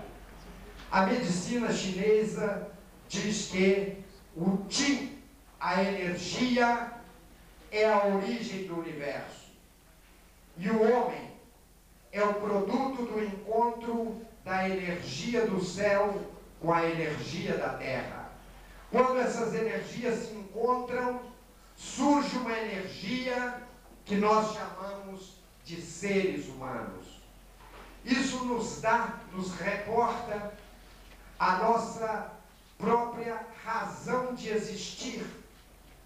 A medicina tradicional chinesa ela não quer tirar ninguém da morte. Ao contrário, ela quer fazer com que o homem cumpra muito bem o seu ciclo de vir, nascer, crescer, desenvolver, envelhecer e passar. Não existe a palavra morte em medicina tradicional chinesa. Nós não trabalhamos para funerárias nem contra funerárias. Nós não somos contra que o gelo se derreta e retorne à sua forma de água. Ao contrário, nós queremos é que a água, a energia, quando se densifique, ela cumpra o seu papel no universo. Isso é a visão da medicina tradicional chinesa. Isso é energia. Para que isso exista, nós precisamos estar completamente integrados em todas as forças universais. E isso vai nos reportar mais uma vez à nossa prepotência. Isso vai fazer com que nós tenhamos que repensar o nosso conceito de ciência. Quem somos nós para atribuirmos um conceito de ciência a uma coisa criada por pequenas coisas do universo e que tentam fazer com que esse universo encaixe dentro dessas teorias que respondem a interesses que são interesses, na maioria das suas vezes, de dominação sobre os outros. O taoísmo, ao contrário, enxergando o homem como um encontro da energia do céu e da terra, traça a sua ciência baseado na observação das leis do universo. Por isso que existe acupuntura em humanos, existe acupuntura em animais e existe acupuntura em plantas.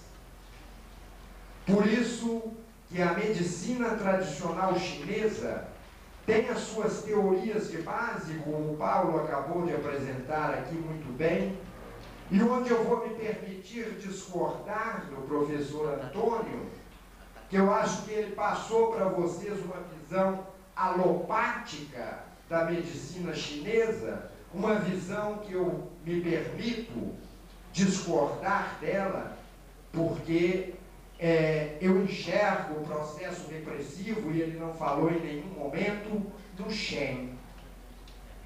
Eu enxergo de outra forma. A medicina tradicional chinesa diz que o homem vem do Qi. Primeiro o Qi. Quando os gametas, quando o óvulo e o espermatozoide entram em contato, o Qi é que dá vida a esses gametas. Por isso que nós temos gêmeos, univitelinos, e que têm personalidades e individualidades diferentes. A medicina tradicional chinesa não trata doença, ela trata o indivíduo, o ser humano. Ela observa as fases em que a pessoa está, a sua relação com o seu próprio interior e a relação com o meio em que vive. É completamente diferente daquilo que para nós é acadêmico. É completamente diferente da forma com que nós fomos criados.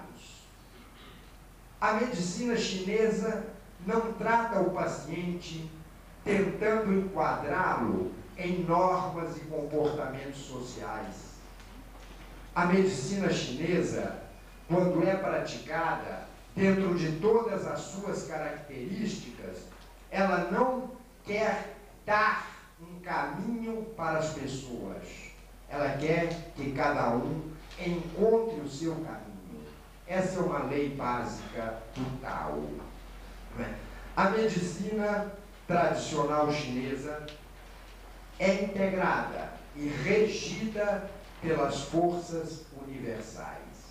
Nós temos dois tipos de patologia em medicina chinesa: as patologias internas e as externas. As externas, que são causadas pelos fatores ambientais, e as internas, que são causadas pela desarmonia do homem consigo próprio e com o meio que ele vive. Eu gostaria de abordar uma coisa assim, ligeiramente, que é extremamente importante em medicina tradicional chinesa, que é o nosso Shen, o nosso espírito. Nós não podemos tratar de uma depressão sem sabermos que no fígado vive e mora a nossa alma etérea, sem sabermos que nos rins vive o Zi, o nosso espírito da vontade, sem sabermos que no pulmão vive Po, a nossa alma terrena, a nossa alma corpórea, e fundamentalmente sem sabermos que no nosso passo vive o nosso espírito das ideias. Baseado nesses conceitos, né, e lembrando também que no nosso coração vive o Shen, o nosso espírito supremo. Baseado nesses conceitos, é que existe uma harmonia muito grande entre aquilo que é o imaterial e o material. Se nós entramos nesses conceitos taoístas, nós teremos que rever as nossas posições com relação ao exercício da nossa própria prática. O paciente, que eu prefiro chamar de cliente, porque paciente já é categorizar o ser como um ser passivo, negar a nossa condição humana de seres mutantes, que mudamos completamente. Nós precisamos compreender que o sol que está iluminando a Terra hoje, está iluminando uma Terra diferente da Terra que foi ontem. E amanhã ele vai iluminar um planeta diferente do que é hoje.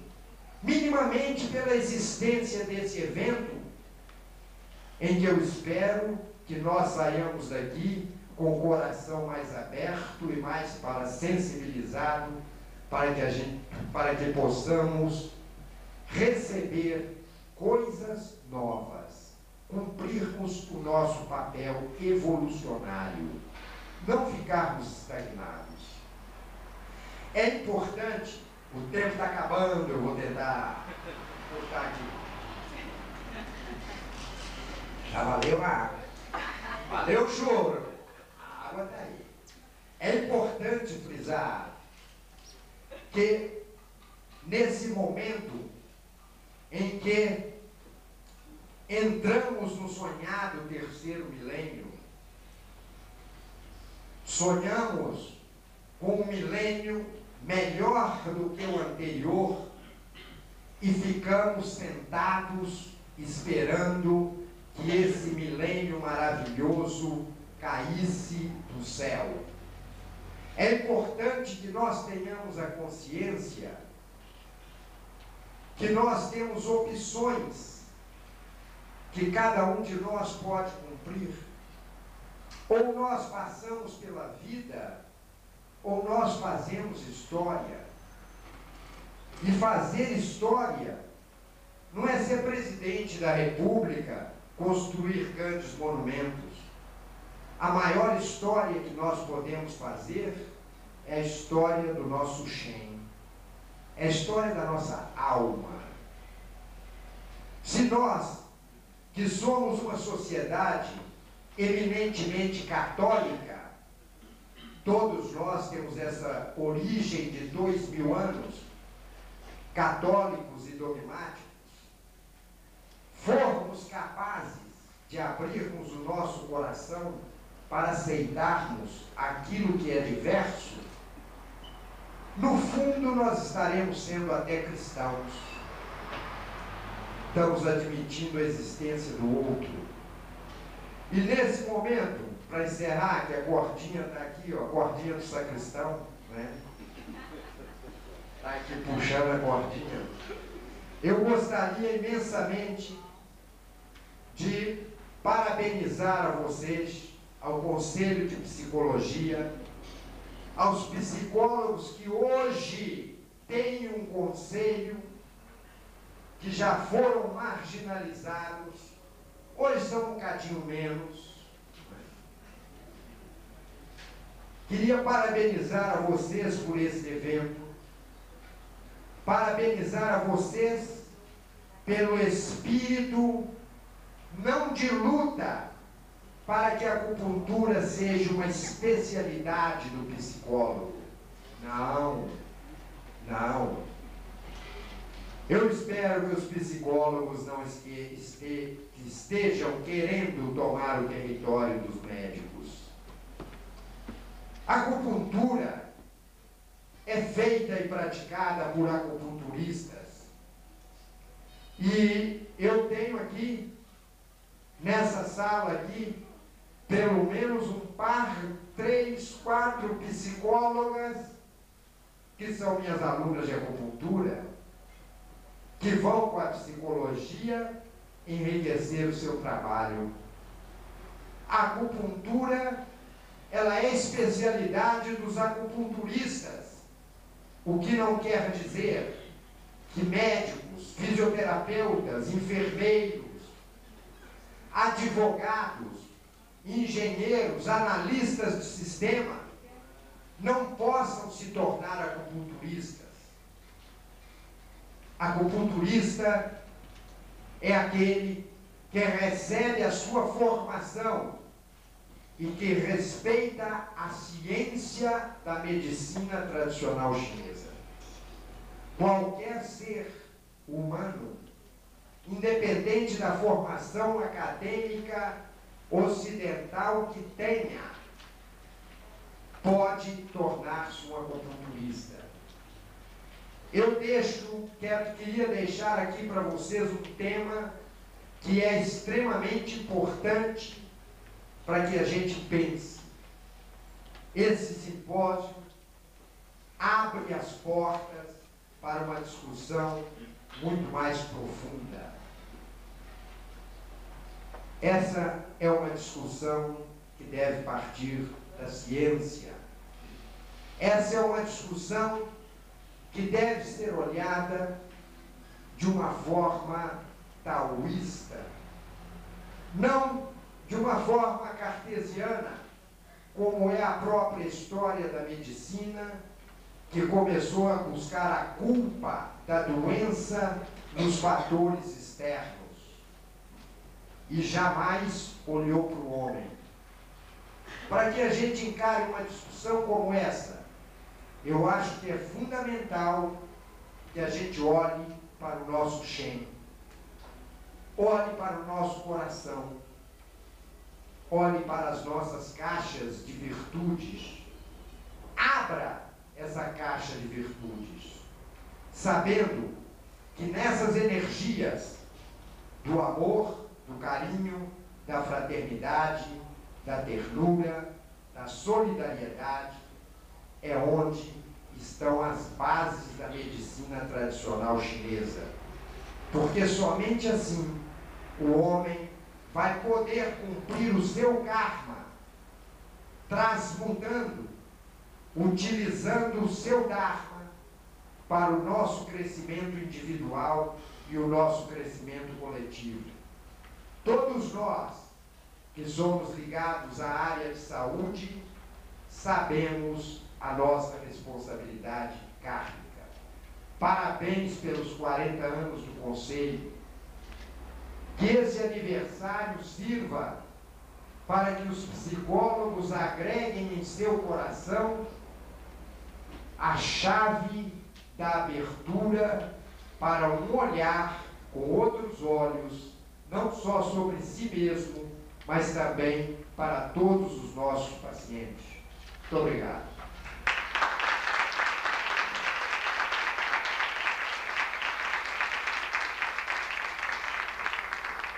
Gente, nós vamos passar para as perguntas, né? E tem uma pessoa que já está inscrita, a Marta. Bom dia, gente. Boa tarde.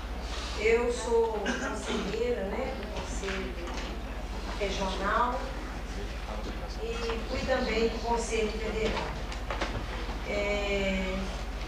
Eu acho que está sendo muito bom esse debate que nós estamos fazendo aqui e que eu gostaria, né, de colocar tanto para o Paulo quanto para o senhor Wellington e até para o outro que o professor Antônio Lara, que é o seguinte, né, nós, enquanto Conselho de Psicologia, essa gestão que está agora, nosso compromisso é com a psicologia com compromisso social, né? Nos interessa que os nossos companheiros psicólogos tenham uma prática nessa sociedade balizada por uma postura ética, né? Por uma postura de transformação com essa realidade tão difícil que nós estamos vivendo, né? De tanta segregação, de exclusão. A gente quer, né, uma psicologia comprometida com valores, né, que estão esquecidos. E eu acho que a gente está vivendo um período onde não existe nenhuma forma de solidariedade. Então, a gente, quando pensa nisso, né, e traz essas propostas aqui, muito mais do que colocar a acupuntura, né, que eu aprendi muito hoje aqui, que veio da medicina tradicional chinesa e da forma como ela está apropriada ou está tentando ser, né, pela medicina e talvez, não sei, pelas outras profissões, a gente quer fazer uma discussão de como que nós, psicólogos, vamos utilizar, né, uma prática dessa ou qualquer uma outra prática com uma ética, com rigor, e como nós vamos nos qualificarmos para poder discutir com os profissionais quando a sociedade, né, sofrer algum tipo de lesão por uma prática indevida, não é isso? Por algum tipo de maltrato, por alguma coisa que possa vir de um erro ou de um mau uso. Como é que vai ser balizado isso? É isso que é um dos pontos da nossa preocupação. Não é sair por aí dizendo que o psicólogo pode fazer isso ou aquilo, ou qualquer outra coisa, porque nós estamos desqualificando as práticas e dizendo que uma é isso ou uma é aquilo. Agora, eu acho que a gente respeita, né? Eu acho que a prática, antes de tudo, a gente tem que ver se ela tem uma eficácia, mas é uma eficácia para o bem daquele que usa dela. É nesse sentido, né? Não é porque uma é melhor do que a outra, né? Mas eu acho que tem que ter essa preocupação, mas tem que ter também, né? E essa seria a nossa função, né? Não sei, acho que os conselhos, historicamente, vêm com essa função de balizar, de ser mediadores de uma profissão com a sociedade, mas a gente sabe que historicamente eles não cumpriram isso, né? Eles viraram outra, ou fizeram ou tem outras posições. Não é o que a gente está buscando, né? Então, assim, eu gostaria que isso pudesse ser colocado por vocês, na perspectiva assim, como é que vocês veem isso do ponto de vista político? Vocês acham que a acupuntura deveria ser, né, com esse rigor? Quem que vai balizar o rigor, então? Vai ser a academia? Vai ser esses institutos? Se é uma técnica com transmissão familiar, que apropriação é essa? O que significa isso? Se é uma técnica milenar, que é de transmissão familiar, o mundo ocidental se apropria de uma outra, acadêmica, como que vocês estão pensando isso, né? Eu acho que é isso que a gente quer discutir um pouco também. Bloco 23 perguntas. Tem o Coronel Viana, vai querer falar ainda, Marcos Viana. E depois o Reinaldo está inscrito. E você é o? Marco Aurélio. Marco Aurélio.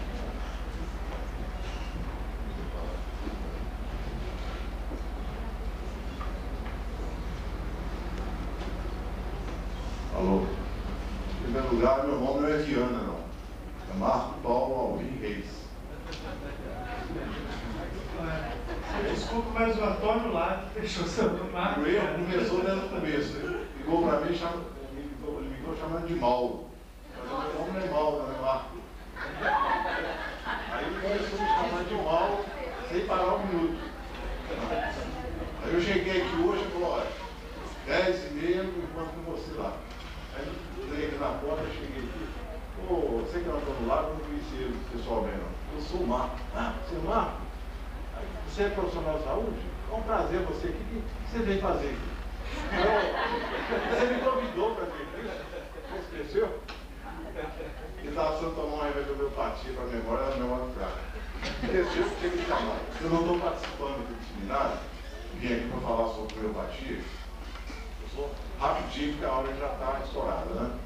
Eu sou psicólogo formado pela UFMG em 1976. Quase 30 anos formado, né? E tenho uma clínica de sociedade com o meu cunhado, que é médico, e com a minha mulher. Então eu trabalho lá nessa clínica como psicólogo e tenho uma clientela muito grande. E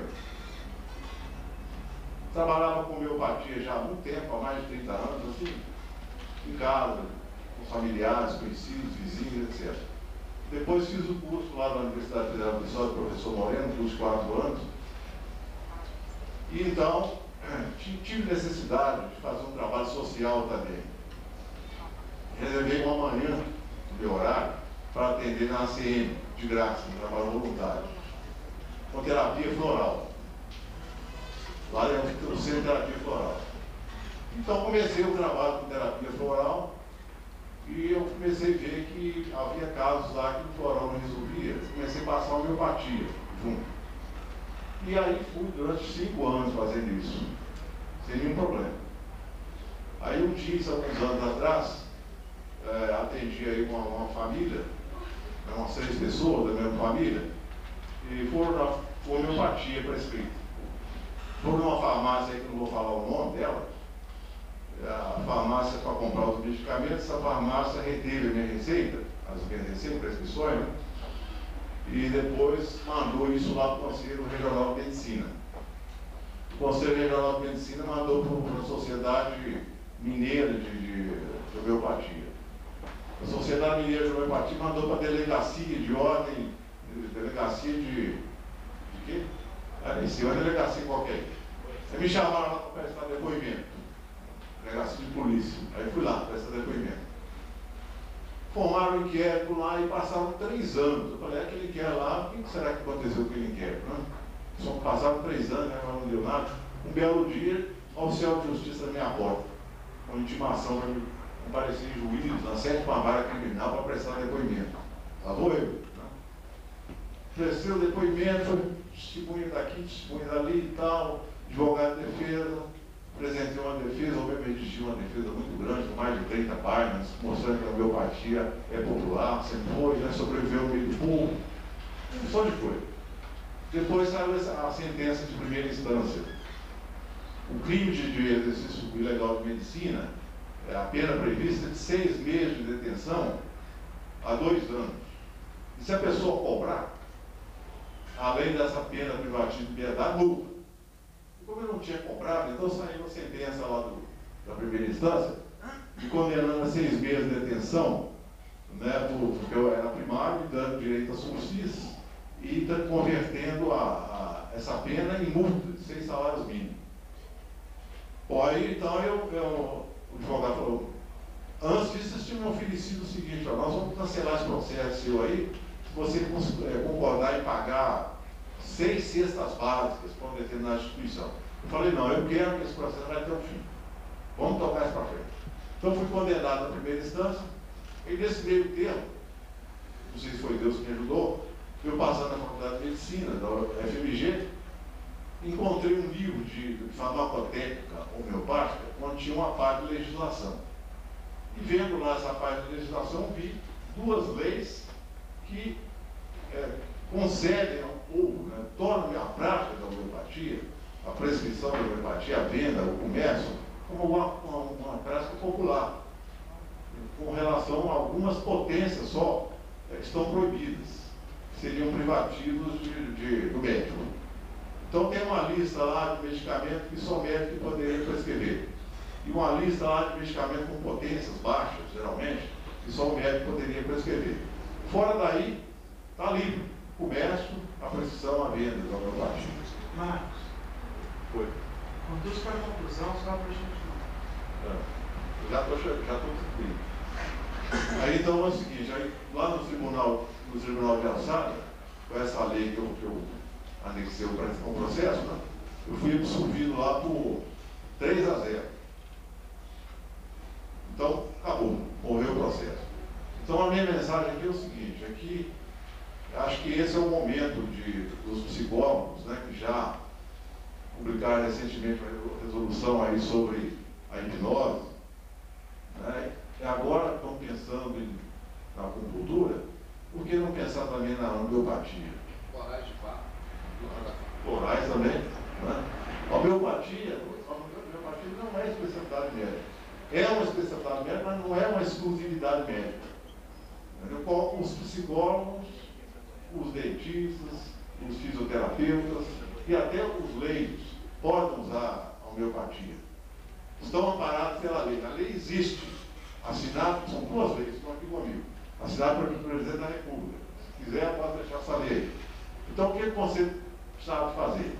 Fazer isso aqui, ó. Organizar um seminário, né, para tratar de homeopatia e procurar legalizar isso para os psicólogos, que vai ser um trabalho social enorme. O que eu tenho conseguido de sucesso na clínica, eu tenho tanto cliente que eu não tenho horário mais. Eu tenho que ficar atendendo cliente até 10 horas da noite, domingo atendo cliente. O que a homeopatia pode fazer para ajudar tantas e tantas pessoas é incalculável, como também a acupuntura.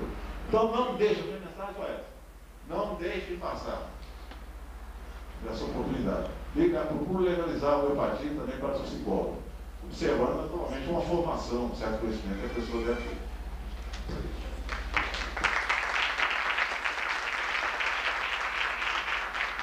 Eu agradeço ao Marcos. Marcos, na pasta nossa tem uma sondagem que a gente está fazendo, lá tem um espaço para os comentários.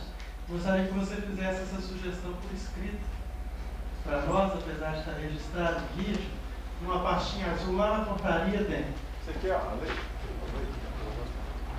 Estou pensando na lei que a pasta. Passando agora para o Reinaldo e para o Marco Aurélio, vamos fechar esse bloco de perguntas e pedir às pessoas da mesa para responder.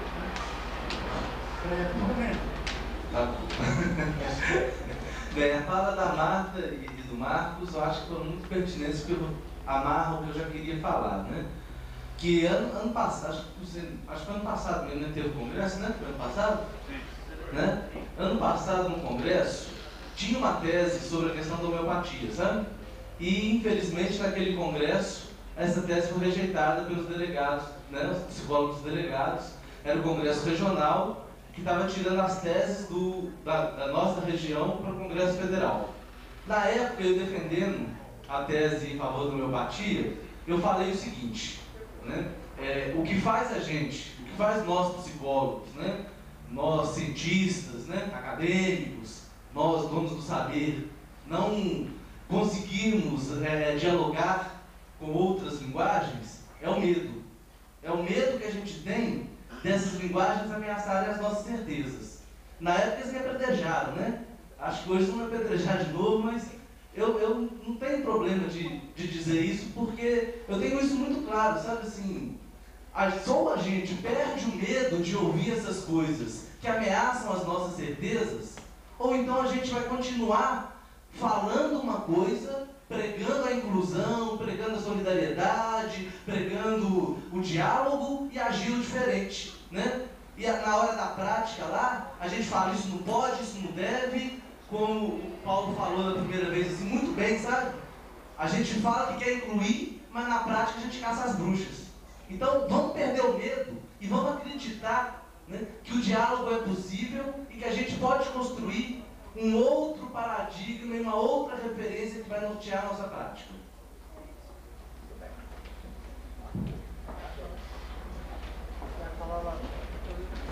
Quer fazer intervenção lá no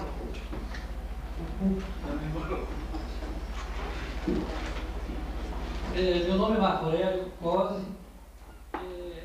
Eu terminei de escrever um livro, SOS Terapias Ecológicas, onde entra todo esse contexto que nós estamos levantando aqui dentro, né?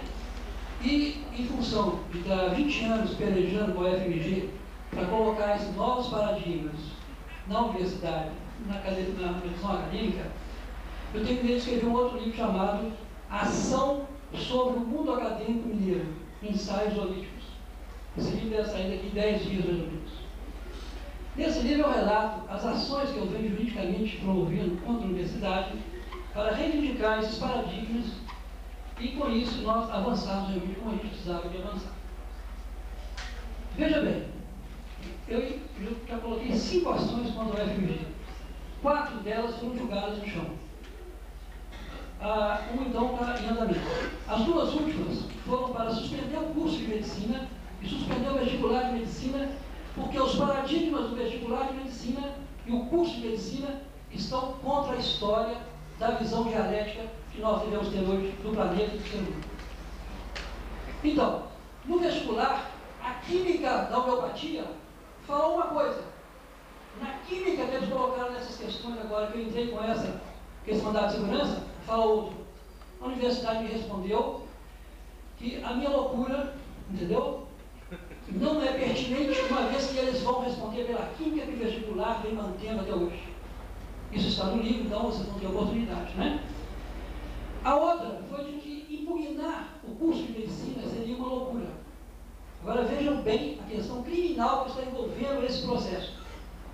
Vamos pegar, porque os estudantes de medicina, não nenhuma parte do período dele, letivo, do curso, é ensinado a ele essa visão, esse paradigma diferente. Não é ensinado a ele essa anatomia energética. Não é ensinado a ele a alquimia do espírito da matéria, que é o caso da homeopatia. Agora vejamos então, vamos pegar um cirurgião. Quando ele faz uma incisão em qualquer parte do corpo, ele desconhecendo os meridianos, o que vai acontecer? Vamos ser breves. Agora vai ter que explicar que eu vou tirar a essência para o pessoal da psicologia não cair no erro criminal que os médicos estão envolvendo. Então eu pediria um pouquinho mais de tempo para vocês, porque eu acho que isso aqui é um debate crucial, entende? Podemos até bater um papo particular, mas eu acho que é para chegar a o que o pessoal da psicologia precisa fazer para evitar esse erro criminal que está acontecendo. Então, à medida que faça uma cirurgia de cesárea, na casuística nossa, de ginecológica, obstétrica, nós vamos observar que são cortados 3, 4 canais diferentes de energia. Isso vai dar uma patognomonia, pontos patognomônicos que vão interferir sobre a sexualidade da mulher, sobre a capacidade de gestação dela e sobre o comportamento ginecológico dela, causando inclusive iatrogenia. A mesma coisa quando se faz uma operação de plástico de mama. Quando corta a base da borda postal, você interrompe vários meridianos, que vão o quê? Provocar. Está esvaziando a plenária. Eu queria que você, por favor, remetesse a pergunta à mesa. Então a pergunta é uma conclusão para o pessoal da psicologia. Eu estive observando aqui, em 1 minuto, a visão descartiana de Spinoza, a psicologia atomista de Newton, né, dos neuroanatomistas, a reflexologia de Pavlov, o bioalgoritmo comportamentalista de Skinner, né, o estruturalismo introspectivo da psicologia, tanto aqui a psicanálise ligada à psiquiatria, o freudianismo ligado ao cartesiano e newtoniano, eu observei que nenhuma dessas entidades pode realmente dar respaldo para vocês colocarem a acupuntura, porque vocês vão ter que destruir todas elas. Achei no pessoal dos behavioristas uma fonte para vocês daí terem realmente uma retroalimentação. À medida que o Gestalt é holístico, ele vê a totalidade e a ausência das partes na totalidade. Então, por aí nós podemos tirar essa visão que a gente está colocando desde o momento desse trabalho, tá bom? Gostaria que vocês quisessem entrar em contato com a gente no meu e-mail www.macose@aol.com.br, para a gente evoluir, porque isso é uma ação jurídica, né? E eu preciso assim, realmente estar respaldado com mais força, com mais peso político, inclusive, nessa ação. Obrigado e felicidade a vocês. A mesa pede desculpa ao Aurélio e agradece a participação. Tem a pergunta da Marta e do Reinaldo, as outras duas eu entendo como uma intervenção, e talvez a do Aurélio, a parte final da intervenção dele, o Loreto e o Érico possam estar respondendo. Eu gostaria de colocar a respeito do meu posicionamento em relação ao próprio seminário. Eu acho que a acupuntura deve ser, sim, um recurso terapêutico utilizado pelo psicólogo, desde que não se descaracterize a verdadeira acupuntura. E desde que na resolução do Conselho seja bem claro que haja necessidade de um curso específico de formação, como ocorreu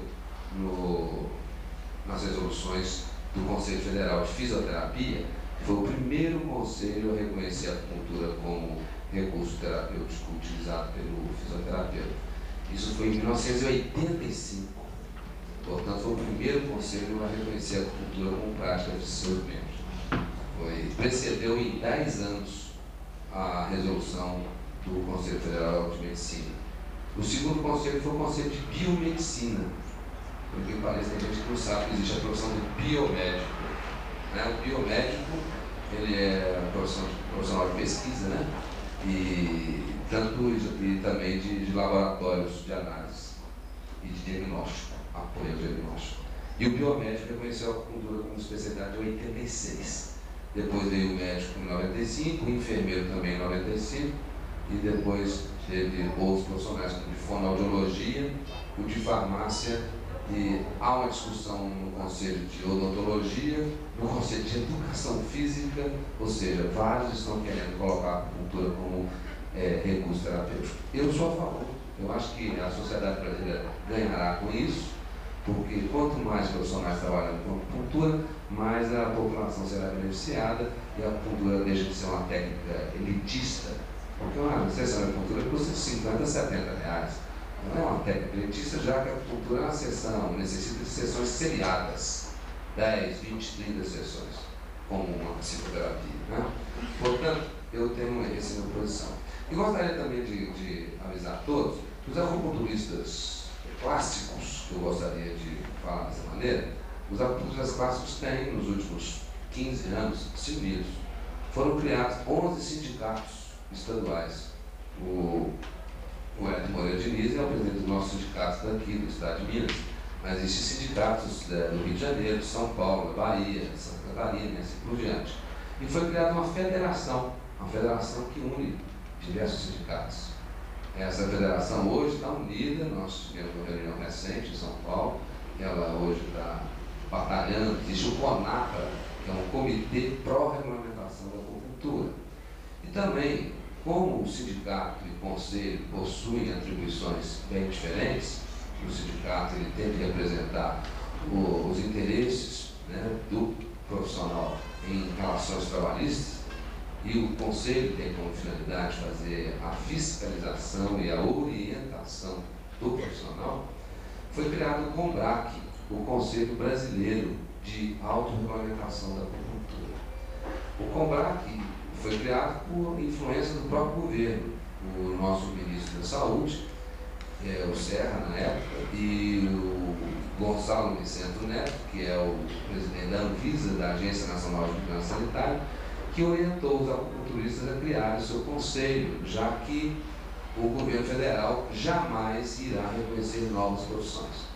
O governo federal, o executivo, tem uma posição muito clara, diz que no Brasil surgem profissões, no mundo, não só no Brasil, a todo instante surgem novas profissões, e a sociedade civil já tem maturidade suficiente para poder julgar e separar os bons dos maus profissionais. Isso de acordo com a estrutura jurídica que existe no nosso país. E eu concordo. Por isso nós criamos o CONBRAC, Conselho Brasileiro de Acupuntura, e os CRAI, os conselhos regionais de acupuntura. Eu, atualmente, fui designado por uma eleição dos nossos pares aqui de Belo Horizonte como presidente do Conselho Regional de Autorregulamentação da Acupuntura do Estado de Minas Gerais. Conselho esse que está cada vez mais se estruturando e já com a sua sede, né, própria na Rua Gonçalves Dias, e nós estamos nos reunindo todas as quintas-feiras e iremos ter uma Assembleia Geral, coincidentemente será uma Assembleia Legislativa do Estado de Minas Gerais. Acho que vai ser dia 29 de maio, às 20 horas. Então, os acupunturistas que queiram saber do nosso conselho, da nossa estruturação e dos nossos acordos com os órgãos públicos e os benefícios que serem associados, por gentileza, entre em contato posterior conosco. Então, é a minha opinião, eu sou a favor, eu acho que o psicólogo tem condições, eu só acho que vai receber uma questão básica, uma barreirinha, que é qual vai ser o argumento utilizado pela classe médica para questionar a inclusão da acupuntura como recurso terapêutico psicólogo. Eu primeiro já fiz umas questões. Primeiro, a acupuntura é uma técnica invasiva, utiliza agulhas que se perfuram a região que nós chamamos região subcutânea. Né? Nós sabemos que existe a epiderme, a derme e a hipoderme. Então, há uma penetração de uma agulha. Então, eles vão questionar a questão de técnica invasiva. Aí nós temos questões básicas. O psicólogo estudou anatomia humana básica no seu curso, estudou fisiologia básica, parece também, tem estudado, estudou neuroanatomia, e eu acho que é o que é suficiente para que ele pratique a acupuntura. Eu também questiono porque a acupuntura, apesar do termo acus, agulha, puncto e punção, que veio do latim, na verdade a acupuntura não é agulha. A acupuntura é estímulo em pontos cutâneos.